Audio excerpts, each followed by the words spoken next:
Hello, my name is Yasmin Lukatz. I'm a founder and executive director of ICON. Welcome to ICON's third Cyber Day event and the first online. With the COVID-19, the world has been changing and there are new rules of the game. But we looked at the startups and we saw how the innovation just grows and grows. I'm proud of the startups we've been working with that always find an innovative way and creative ways to shine. For those of you who don't know ICON, who are new to ICON, we're a nonprofit. We're based in Silicon Valley. We're a community of people that share a passion for Israeli tech and innovation and share this idea to help Israeli startups thrive. We also call ourselves the paid forward community. We don't ask anyone for anything, but we ask people to help others when they can. So with this challenging period, we saw an opportunity at ICON. One, we proceeded with everything that we've been always doing, continue and help the Israeli startups. But we also saw this opportunity to take everything online and to make everything in a different scale, larger and better. I mean, think about this event. We have Gil, who's in Israel now. We have David, who's in New York. We have Ruby and I think Udi that are in Boston that are all going to speak. So we have Jamil, who's in Atlanta. And where else could you get this kind of, of magnitude of people sitting together in the same virtual room? So we really think of this as an opportunity to do things differently. We know that Israel's growth is dependent on its startups. The startup is the engine of the growth, and we're very proud of helping this be even stronger through this crisis. I think another unique feature, if you want, of this event is the one-on-ones. So in addition to all of the amazing speakers you're going to hear today, both a keynote and a panelists, we have a really amazing group of CISOs that gave their time, and they're going to spend an hour, 2 hours throughout this week and next week meeting for one-on-ones with you, Israeli founders. And I think this is an amazing opportunity. We really tried to mimic this this interaction that happens when you drink coffee in between lectures in a real convention, and I hope this will be good. We plead you, please come back to us and tell us if it worked, if something came out of this. We want to know about the success. We want to know more about how you're doing and what you're doing. Before we start with Gil and Jamil, our keynotes for today, I want to say a few thank yous. I want to thank first, all the panelists and all, in the keynotes. I want to thank Gil and Jamil, all the panelists, all the CISOs that are doing the one-on-ones. I want to thank our relentless committee that was behind this event, Oren Junger from GGVC, Sharon Siman from YL Ventures, and Chili Kodler from FICO that really worked hard to help us make this event amazing. And a special thank you to my team, led by Rachel, with Tria, Jessica, and Liat. Enjoy the event, and I hope to see you again soon in live.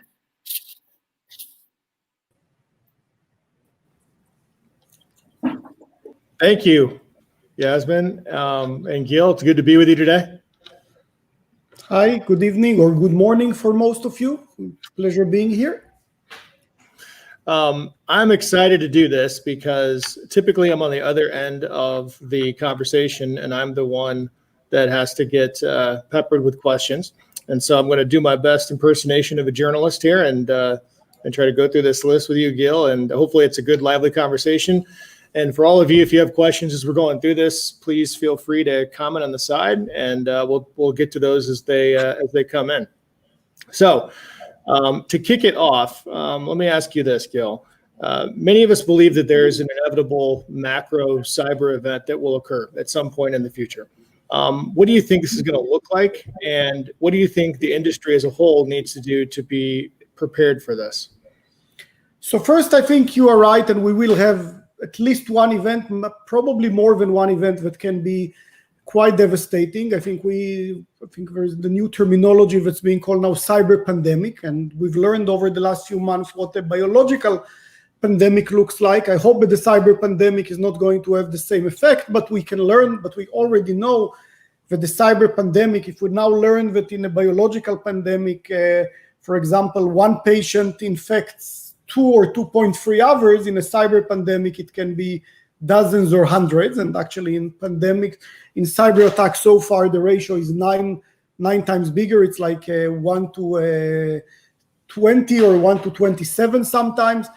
We know that we've learned that in a biological pandemic, it can double itself in 2 or 3 days, which is terrible. And if it's 2 or 3 weeks, then it's not good, but some people feel it's under control. In a cyber pandemic, it can be seconds or minutes.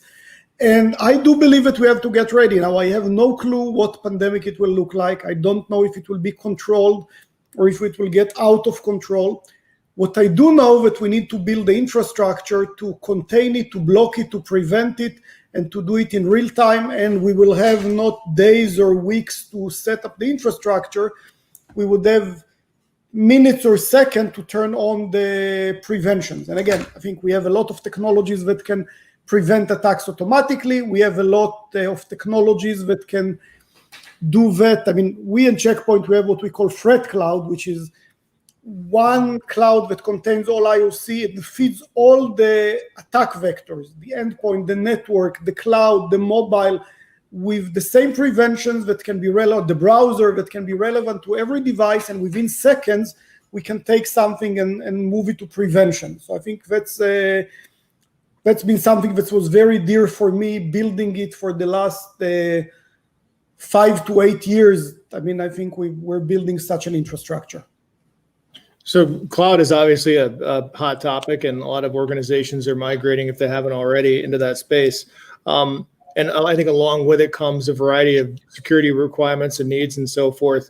But as it relates to not just the cloud, but the broader gamut of technologies and solutions one would bring to bear, how do you derive insights from the various customers to understand their evolving needs in such a quickly changing environment?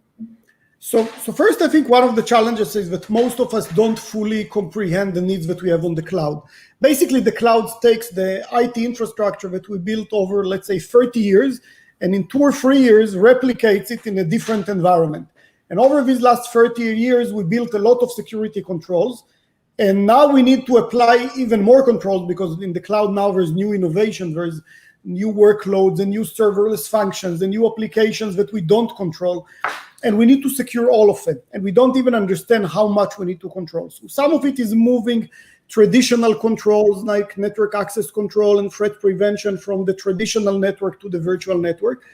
But some of it goes way, way beyond that. And it, again, securing, for example, a serverless function is not an easy task, because up to now we secure the infrastructure. We secure the network or the server or the endpoint. And this is how we secured most of our assets. In a serverless function, suddenly we don't have an infrastructure we can secure. So we need to find new and creative ways to do that. And I think the biggest challenge today is that I find it that if you really want to secure your cloud, you'll need today between 10 to 20 new security vendors, and there's no way in the world that you're going to be fast enough and implement them. Last and not least is the fact that most challenges on the cloud are about configuration errors. So again, if I leave my server, my database server open in the data center, unlikely that any damage will happen, because there's, like, let's say 3 additional layers of security controls that protect it.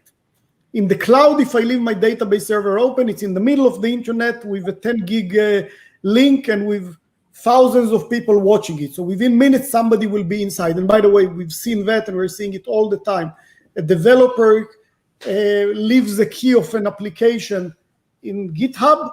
Within 10 minutes, there is people getting into that application. And it's automatic processes that scan and look for it.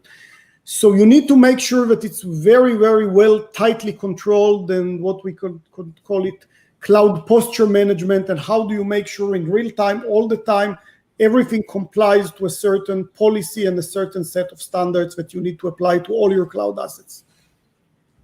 Nice. So we've got a bunch of entrepreneurs on this in this meeting, and I'm sure they're all, sometimes these things happen organically, where they identify some gap in the marketplace and they try to develop a solution or a service to be able to solve for it. But it is a dynamic environment, right? Whether we're talking about cloud or IoT or whatever the latest, greatest potential risk vector may be. How do you continue to evolve your company so that you can understand what the latest and greatest needs are for your customers? So I think there's several vectors that we're working through. And again, there's no one way to understand where the market is going. So one is obviously talking to customers and asking people like you, what do you need? What's the future looks like for you? And sometimes customers give you great ideas. Sometimes customers know their pain points. Obviously, customers don't always know how to invent the solutions. Otherwise, they would become the vendors. So your companies know how to build other solutions that we don't know. And sometimes customers don't always understand the future. I will tell you what I started Checkpoint too many years ago, 27 years ago, and I pitched the story of the internet to many customers. Some customers got it and say internet is important. Some customers, by the way, most of the distributors told me there's no market in the internet. It's not a commercial thing. It will never be. Or some told me it will be in 5 years. I mean, all kinds of answers. Some customers, there was one customer, huge software company, that when I showed them my product, they said, it looks really nice and we really understand and value, but there's no way we're going to connect to the internet. It's insecure. And again, let's guess the world today. So one vector is ask customers, and I think through customers you can definitely understand the immediate pain points.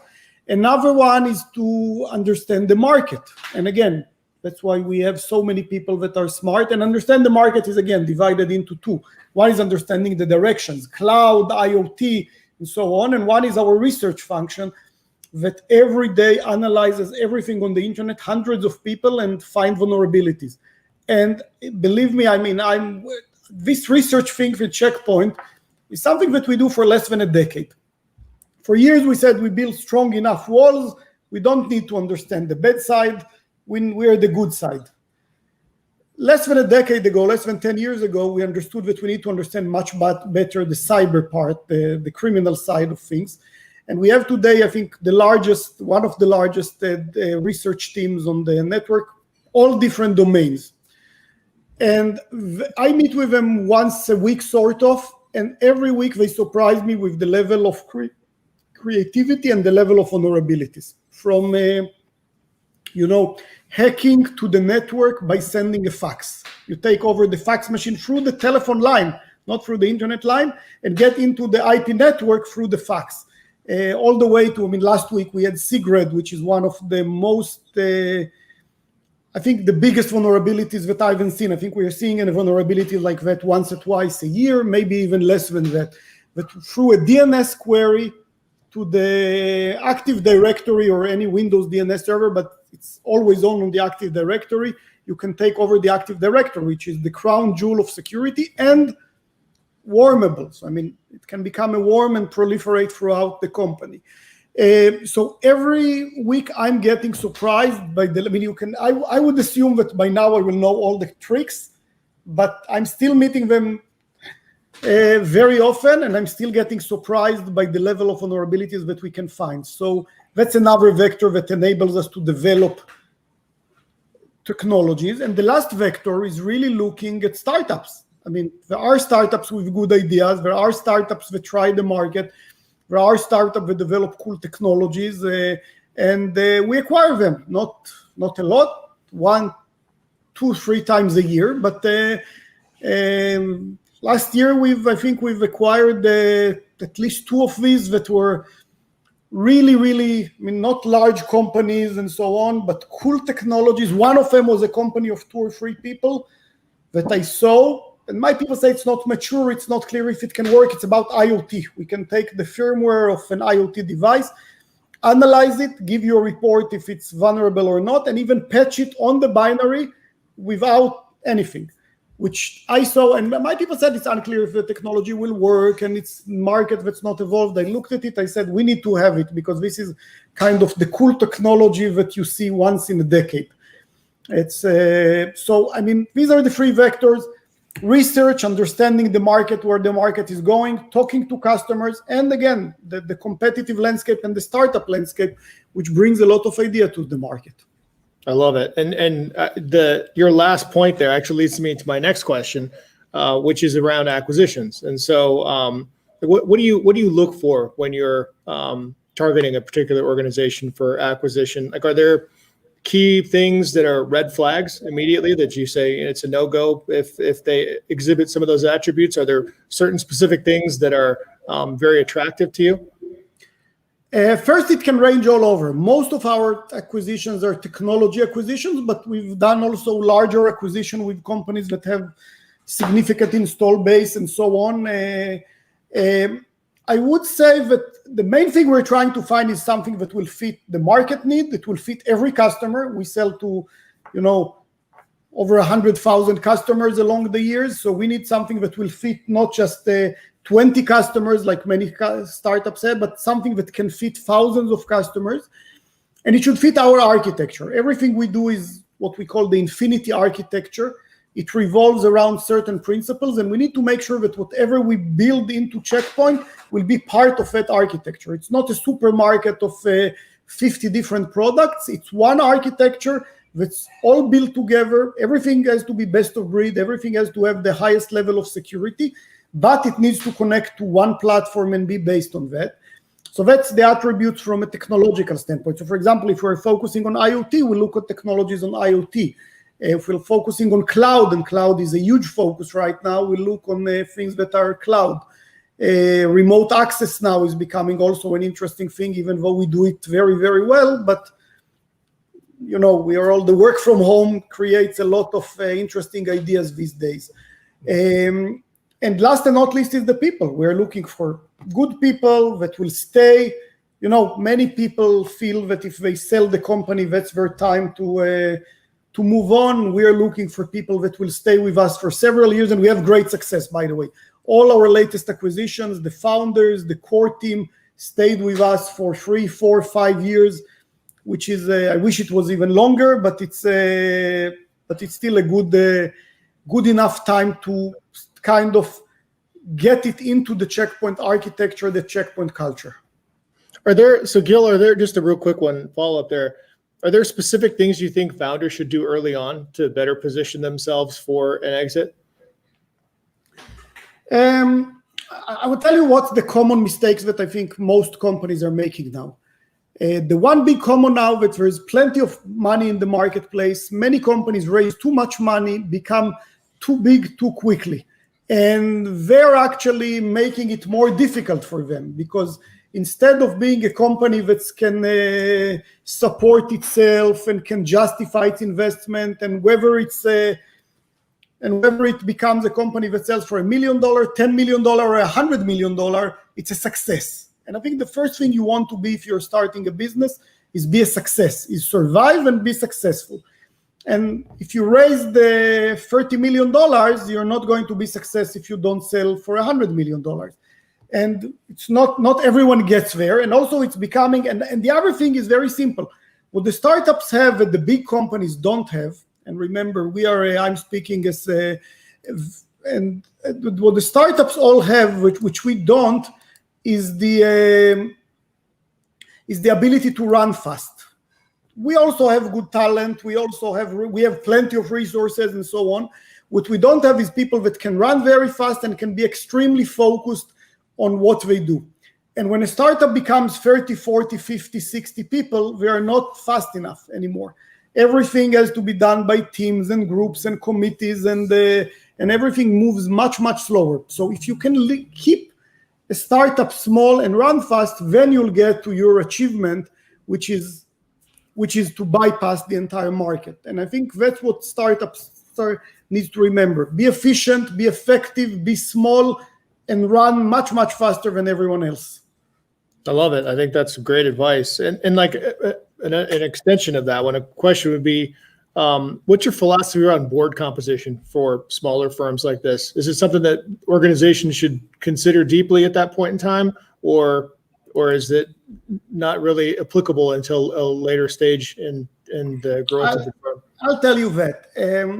First, I haven't been, the time since I was startup was many years ago, but the major principle hasn't changed. When I was looking for investors, but first, I never looked for investors. I raised money once when we started Check Point.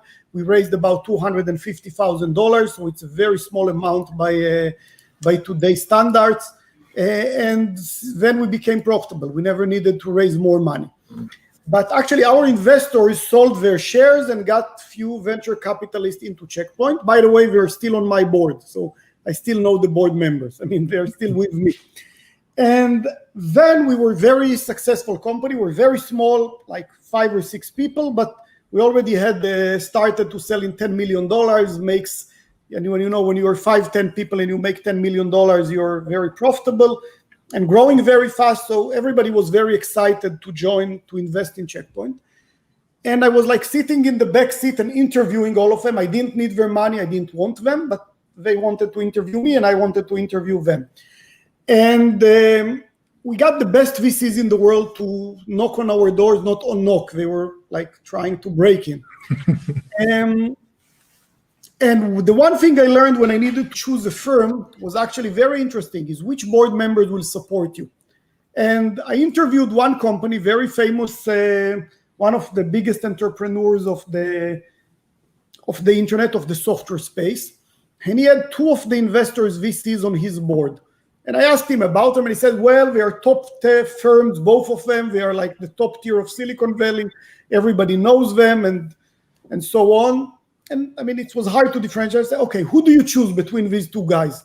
And he says, no doubt, this guy will support you. This guy will throw you out of the door the minute there is some problem on the way, and there will be problems on the way. So check the reputation of the firm, not by how many successful companies they invested in, but how many entrepreneurs that have hard time, that needed support, really can rely on them, because you need their support. So that's the characteristic that you need to choose. Who will support you, not who's a bigger winner, because you need to be the winner, not the VC. Got it. It's great advice. So you mentioned, the growth rate that you guys had up front. So my next question is this: when a company is selling in the security space, such as yours, Check Point, who do you typically target? Do you target CISOs, folks in my position? Is it on the CIO side? Is it further down in the organization, security architects, engineers? Like, what's your strategy around that? Different between what we do and what's our strategy. Historically, we sold, first we started selling before there were CISOs. Actually, I think the CISOs, people like you, became the heroes and became the authority and became the people who own the budget and the operation only in the last 5 years. Yeah, 6, 7 years ago, CISO was more of an auditing function. Today, CISO is a strategist. And today, CISOs, again, own budgets, own operation, and so on. So when we started, we sold to the people that connected to the internet. And they were usually the networking guys. And again, the networking area wasn't evolved like it is today. It was small. So they were the people connecting us, and they became the security people, the network security people. So now at Check Point, we have a very loyal customer base, which are network security people. Many of them have, depends on the size of the organization. Many of them are VPs and managing directors, and they manage a huge staff and huge budget, but their corner of the world is network security. And we are investing a lot now to get close to people like you, the CISOs, because we are, with the Infinity architecture, our solutions scale way beyond the network and go, again, to everything, to the SOC, to the cloud, to the data center, to the endpoint, to the mobile.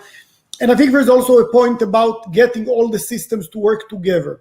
So we are now very much targeting the CISOs. By the way, the Corona crisis was an interesting time for that, because we created a lot of CISO forums. We created a lot of small forums in each region of the world, 10, 20 people, when we conduct, small round tables, not presentation or sales pitches, but round tables when everybody discusses their issue, and that becomes a very important tool for everyone. So like in the last quarter, we made close to 1,000 CISOs like that.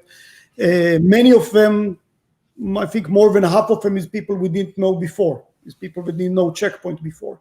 So right now, I think the CISO is becoming a very, very important person to understand what's the scope of the security in every organization and to connect the dots.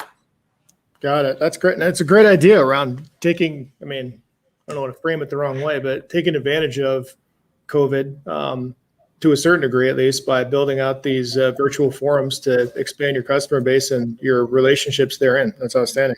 All right, so we've got a couple of questions that have come in here that are sounds like they're largely around the cloud. Here's one from Albert Altman. The cloud is fairly risky and compromising for intellectual property and privacy. What can we do to deal with this nightmare scenario? So first, you're right. But again, my job, and that was always my strategy, is very simple, is to enable things. So, I mean, it's easy to become the bad guy and the security guy and say, don't do it. I think what our job is actually to enable things and do them at the highest level of security. So we need to enable the cloud. Now, first, I think you need to look at it from a more holistic way. Don't try to pick a point solution for that, a point solution for that, because by the time you're picking the solutions, there will be 10 other things that your developers and your company will do on the cloud, and you'll be behind. And when something goes wrong, it will be your fault because you didn't secure it. So try to choose a more comprehensive architecture. Second is I would start with posture management, making sure that everything is configured right. And again, that's something we do actually very well, and but it's amazing to see when you run a certain report, immediately you find so many holes, and you need to just close them, and you need to do it not once a week, not once a month, you need to do it 24/7. And then apply the relevant technologies. Now again, it depends what your organization uses. If you're using serverless function, it's critical to secure them. If you're using whatever containers or certain servers, you need to secure them. You need to secure everything you're doing. And first by, again, managing what you have, knowing what's all your assets on the cloud, and then applying the security, that's the right way to do it. So I would go I would start with a comprehensive platform. And by the way, maybe you will need few startups that do certain things in a better way. But first look at the overall architecture. Don't start with the feature, start with the architecture. Gil, do you think that the cloud, I mean, there's all these nightmare scenarios and horror stories and fears about the cloud, but do you fundamentally believe that the cloud is less secure than on-prem environments? I think it's different. I can easily say yes, it's less secure, but there are some things in the cloud that are better, like the fact that people upgrade the software much faster and so on, that it's a more agile environment. On the other hand, and the fact, by the way, that the same infrastructure is shared by many, on one hand, it means that if there's vulnerabilities with everyone, and it will be exploited with everyone. On the other hand, it means that people patch it very fast. So that's the kind of the cons and the pros. The cloud is much more exposed. As I said, if you have a server and if you have an application and it remains open at night because you forgot to close it when you installed it or did the backup or whatever, nothing will happen. It's secured with 3 layers of security.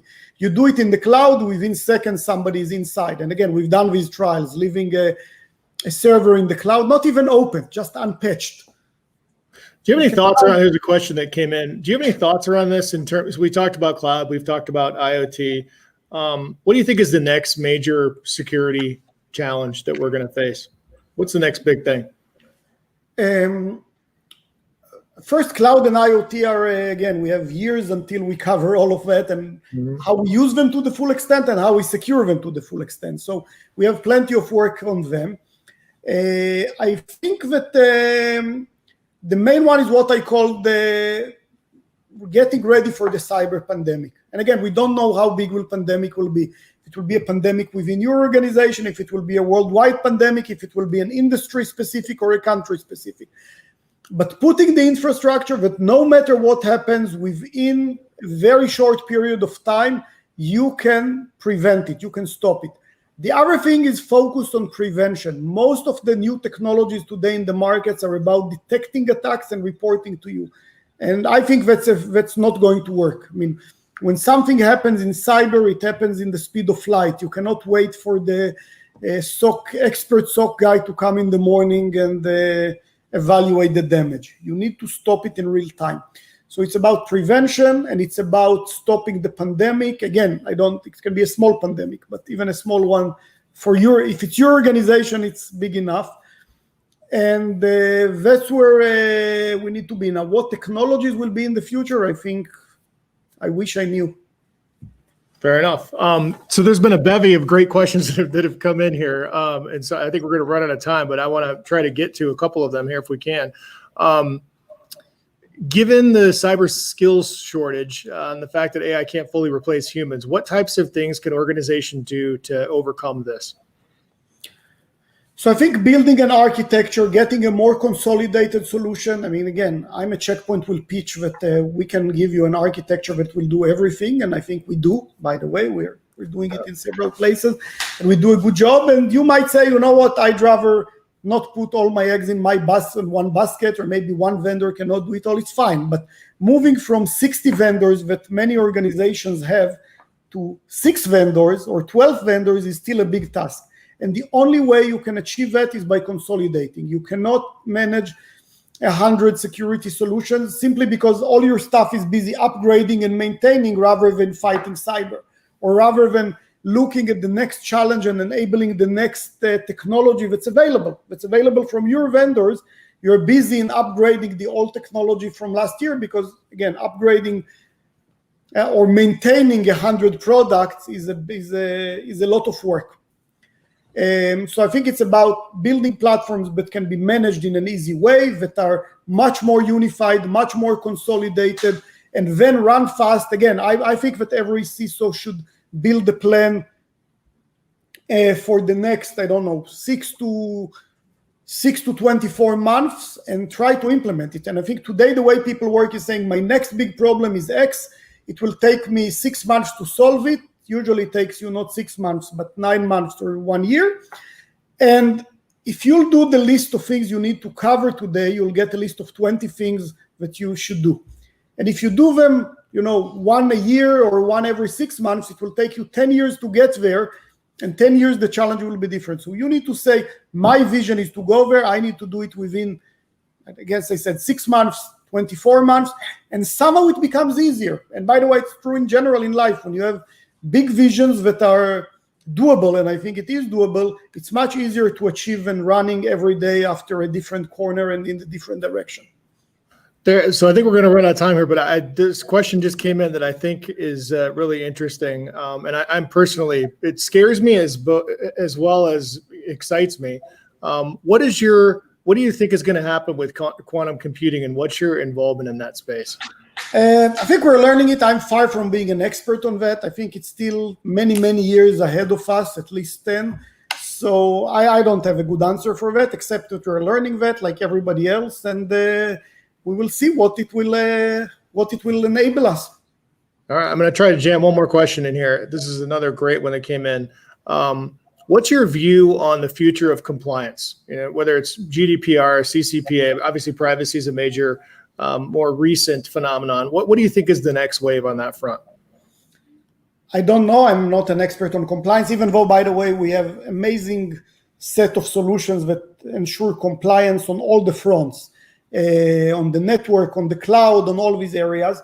I think first and foremost, what you should worry about that you're secure. If you're secure, it's easy to bystand the standards because you're doing the good job. If you're not secure, saying that you're compliant and then figuring out that the data was stolen won't help you. So first, again, if I be here in the seat of Checkpoint selling something, we have a great business selling a compliance blade that ensures that your network is secure. We have great features on the cloud that will give you a compliance report. Buy it, I'll be glad to sell it. But if I'll take my hat, which is a security guy, which is, again, that's my main hat, technologist and a security person, then I would say, first and foremost, invest in protecting the system and preventing the damage. If there will be no damage, it will be easy to show compliance. That's the number one, I think, priority that I would give to all of us. Make us secure, prevent the attacks before they happen. I agree. Good security should lead to compliance just by its very nature. Yeah. All right. I think we are out of time. I really apologize because there's so many great questions that have come through here. I didn't have a chance to get through them all, but Gil, really appreciate the opportunity. And hopefully we can sync up at some time in the future. And for all of you on here, feel free to reach out if you have any questions for me. I'm happy to help however I can. Thank you very much. It was a pleasure. Thank you, Jamil.